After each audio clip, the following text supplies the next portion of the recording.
এটা আমাক জয়যুক্ত জীৱন যাপন কৰিবৰ কাৰণে বিশ্বাসেই মেইন। এটা জয়যুক্ত জীৱন কৰিবৰ কাৰণে আমাক এই বিশ্বাসটোৱে হৈছে মূল। বিশ্বাসৰ যোগেদি আমাৰ জয় হয়, বিশ্বাসৰ যোগেদি আমি উঠি যাওঁ আৰু বিশ্বাসৰ যোগেদিয়ে চব হৈ গৈ থাকে। ধাৰ্মিকজন বুলি কৈছে বিশ্বাসৰ দ্বাৰাই জীৱ বুলি কৈছে। কি কৈছে? ধাৰ্মিকজন কি কৈছে? বিশ্বাসৰ দ্বাৰাই জীৱ। আৰু সেইকাৰণে কৈছে মানে ইব্ৰী 11:1 কি কৈছে যে কি কৈছে? বিশ্বাস হৈছে আশা কৰা কি কৈছে? বস্তুৰ নিশ্চয় জ্ঞান বুলি কৈছে। আৰু নেদেখা বস্তুৰ প্ৰমাণ প্ৰাপ্তি বুলি কৈছে।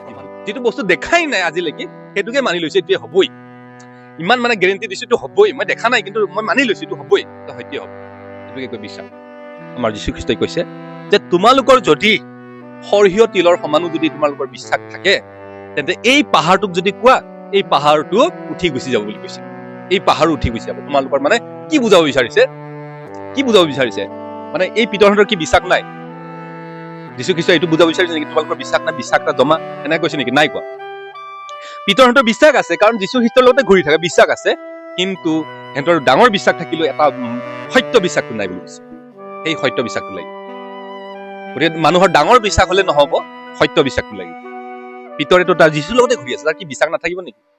তাৰ বিশ্বাস আছে, কিন্তু তাৰ সেই যিটো বিশ্বাস যিয়ে মানে এই বেমাৰক তেওঁ মানে সুস্থ কৰিব পৰা, এই ভূতক দৌৰাব পৰা, সেই মূল সত্য বিশ্বাসটো নাছিলে।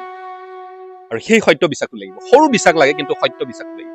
আৰু এই সত্য বিশ্বাসটো থাকিলে কি হ'ব বুলি কৈছে? পাহাৰ পৰ্বত মানে দূৰ কৰিব পাৰিব।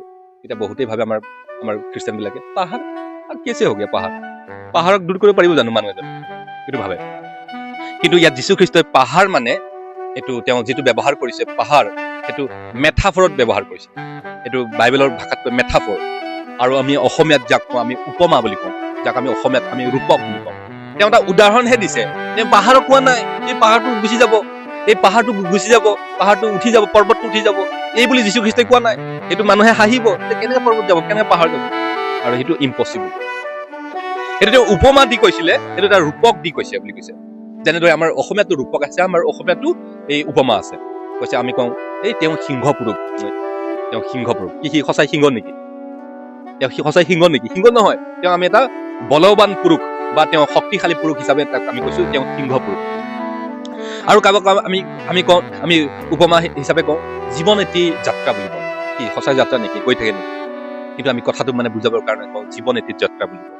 আমি অসমীয়াত কওঁ যে তাৰ হৃদয়টো পাথৰ বুলি কওঁ। সঁচাই কি তাৰ হৃদয়টো পাথৰ সোমাই আছে নেকি? তাৰ হৃদয়টো পাথৰ বুলি কওঁ। তাৰ হৃদয়টো মানে দিলটো পাথৰ দিল বুলি কওঁ। সঁচাই কি পাথৰ সোমাই আছে নেকি? নাই। সেইটো আমি উপমা দি কওঁ। আমি উপমা এটা ৰূপক দি কথাটো কৈছো। সেইকাৰণে এই যীশুখ্ৰীষ্টৰ ৰূপক দি আৰু উপমা দি কথাটো কৈছে যে তোমালোকৰ যদি বিশ্বাস হয় তেতিয়া এই পাহাৰটো দূৰ হৈ যাব।